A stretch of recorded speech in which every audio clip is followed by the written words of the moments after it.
Look, if you've ever felt completely drained, totally stuck in a dead-end job, and like you're working unbelievably hard but somehow going absolutely nowhere, well, you're definitely not alone.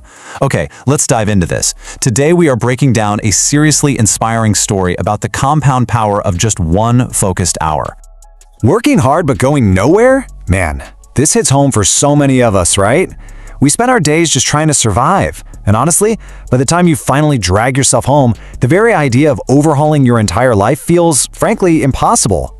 It is totally valid to feel like you're tapped out. No time, zero energy, and absolutely no motivation left for making some massive life change. It's super easy to fall into the trap of just wishing for things to get better. Waiting for a miracle, hoping to win the lottery, or thinking you need this massive overnight transformation that you literally just do not have the energy for. But here's the crazy part. The practical, real-world solution is just dedicating one focused hour a day. As you'll see, one focused hour can actually achieve what years of wishing never, ever will. Section 1. Stuck in a rut? Let's move to FOT and see how this builds by meeting a guy named Lucas. So Lucas was a 29-year-old night cleaner in this massive, bustling train station down in coastal Portugal. While the rest of the city slept, his entire night was just picking up empty bottles and scrubbing dirty floors. He was completely exhausted. His uniform was faded, his hands were rough and cracked from all those harsh chemicals, and he felt totally invisible to the businessmen and tourists rushing by.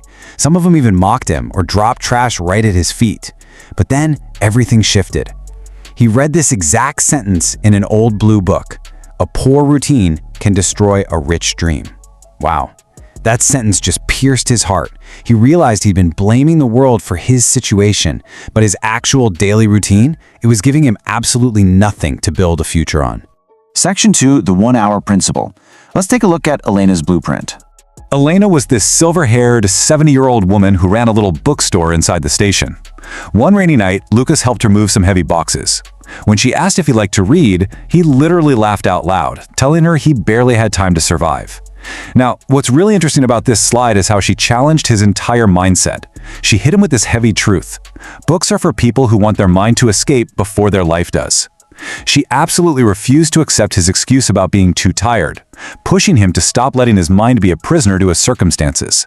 She gave him a core rule, using an analogy that made perfect sense in a train station. A train doesn't reach another country in one giant jump, right? It moves station by station, and life changes the exact same way. She explicitly told him not to read for 3 hours. She didn't want him finishing the book in one night. She just asked him to give one honest, quiet hour every single day. That was the price of the book. Section 3. Specific habits for growth. Let's break down the exact mechanics of what he actually did. Here is the specific language learning framework he committed to every single morning right after his grueling night shift, even when his back was aching and his eyes were literally burning from lack of sleep. Step 1, he read slowly. His English was weak and the words were confusing, but he pushed through it anyway. Step 2, he wrote down new words in a tiny notebook. Step 3, he listened to English audio on a beat-up old phone. And Step 4, he practiced speaking out loud, quietly in his empty rented room, even though nobody was there to hear it. But here's the thing, it wasn't just about learning English. And this brilliantly illustrates the hidden power of dedicating an hour to yourself. The shift was deeply internal. His mind actually became calmer. He stopped reacting so angrily to the people who treated him poorly. He started putting away just a tiny bit of money every single week. He began planning out his days and really getting a handle on his emotions. He was cultivating this profound internal personal growth and emotional regulation right alongside his new skills. Section 4. The compound effect. Let's see how this adds up. These micro habits quietly compounded over the months and years. He started out as that invisible night cleaner, but soon, because of his daily practice, he was able to step up and calmly speak English to help a totally panicked Canadian tourist find her lost wallet. Her genuine gratitude gave him this massive boost of confidence. Then, guided by Elena, he started an afternoon service helping tourists navigate the confusing train station. And eventually, just 2 years later, he pulled off something incredible. He opened his very own information and coffee kiosk right near the station. Now, it was not easy. The other cleaners at the station mocked him relentlessly. They'd laugh at his little notebook, telling him books wouldn't clean his room or pay his rent, joking that he actually thought he was going to be some big-shot businessman. But Lucas understood a really vital truth. People who waste their own time often make fun of people who protect theirs. So the crucial point is that he stayed entirely silent when they made fun of him. He understood the immense, grueling discipline it takes to keep small promises to yourself. You have to put in the work when nobody is watching, nobody is clapping, and yes, even when people are actively laughing right in your face. Section 5. Your blueprint for change. Let's talk about how you can use this.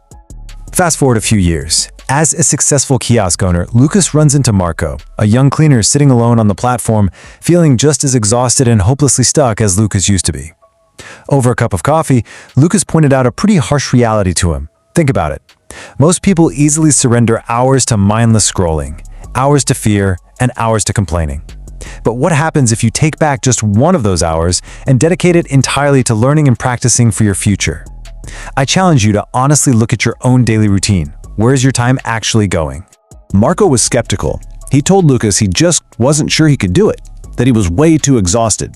So Lucas hit him with this incredibly empathetic but hard-hitting mantra. Start tired, start small, start today. It is that simple, guys. You do not need to wait for some magical surge of motivation. You don't need to wait for the perfect time or the perfect conditions. If you want to build a way out of a dead-end job and create your future, you have to start exactly where you are right now.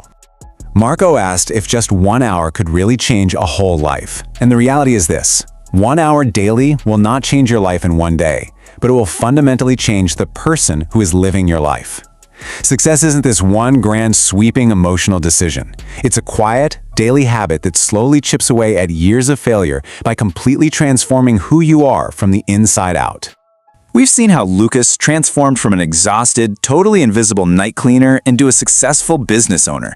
He did it station by station, hour by hour. Which leaves us with one final, deeply provocative question. What will you do with your 1 hour?